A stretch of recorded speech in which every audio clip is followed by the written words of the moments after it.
ঘন কুয়াশার জেরে একের পর এক দোকানে ঢুকে পড়ল লরি। ঘটনায় জখম দুই ব্যক্তি। জখমরা বিহারের কিষানগঞ্জে চিকিৎসাধীন। বৃহস্পতিবার সকালে ঘটনাটি ঘটেছে উত্তর দিনাজপুর জেলার গোয়ালপুকুর থানার তাজপুর এলাকায়। স্থানীয় সূত্রে জানা গিয়েছে, শাহাপুরের দিক থেকে আসা একটি লরি তাজপুর এলাকায় 5 থেকে 6টি দোকানে ঢুকে পড়ে। ঘটনার জেরে দোকানঘরগুলি দুমড়ে মুচড়ে যায়।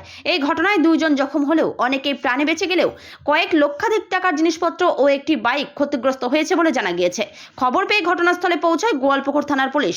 ঘাতক লরিটিকে আটক করে ঘটনার তদন্ত শুরু করেছে পুলিশ।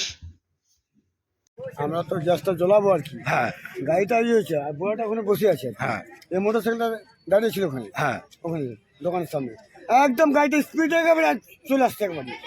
এমনি বাস আমার বউটা বাচ্চা ইয়ে হয়ে গেল একবারে। আচ্ছা, সকালে আপনি এসেছিলেন? হ্যাঁ, সকালে। কি করতে এসেছিলেন? ভাগা বেচতে। আপনি দোকান ভাগা দেন, হ্যাঁ। ভাগা বিক্রি করেন? আচ্ছা, বুঝলাম। তাহলে কত টাকার ক্ষতি হতে পারে যেটা মনে করছেন আর কি? আমার ক্ষতি অনেক হয়েছে। আচ্ছা, আর বাকি দোকানদার একটা কত আইডিয়া, একটা আনুমানিক? এনে বিস্কুট চালে গিয়েছিল, ঘোরা ছিল। আচ্ছা, কখন ঘটনাটা ঘটে? এই 6টার সময়। আপনার নাম? রামপ্রসাদ বলে। বাড়ি? যে ঘন্টা ছিল, ঘন্টাতে মাল ছিল, দুধ যা ছিল, গ্যাসটা সব সব ভাঙে চলে চলে গেছে। আচ্ছা, কিসের দোকান ছিল আপনার? আমার চার দোকান ছিল, চার পানার দোকান ছিল। আচ্ছা, কতটা আপনার ক্ষতি হয়েছে আপনার?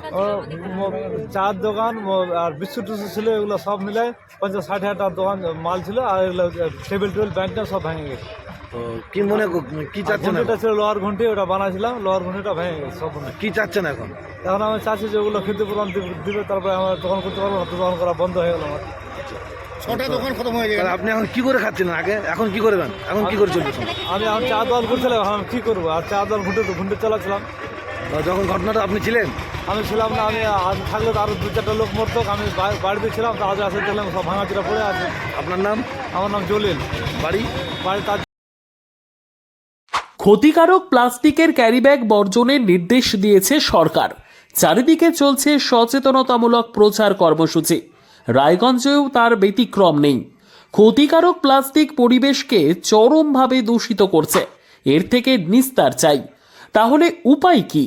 চিন্তা নেই, রায়গঞ্জে চলে এসেছে বিকল্প ব্যবস্থা। সবার জন্য সুখবর। পশ্চিমবঙ্গ সরকারের অনুমোদনে আগামী সপ্তাহ থেকেই শহরে তৈরি হতে চলেছে পরিবেশ বান্ধব দূষণমুক্ত বিভিন্ন ধরনের বায়ো ক্যারিব্যাগ, যা অবশ্যই পচনশীল। একেবারে সুলভে পেয়ে যাবেন আপনারা। আগ্রহী বিক্রেতা ও ডিলারশিপের জন্য অতি সত্বর যোগাযোগ করুন আমাদের সাথে। আমাদের ঠিকানা ইকো ক্যারি ইন্ডাস্ট্রিজ, জেলখানা মোড়, রায়গঞ্জ, উত্তর দিনাজপুর। আমাদের মোবাইল নম্বর 7001178352 অথবা 9434171272 অথবা 8250161082 অথবা 9800217806।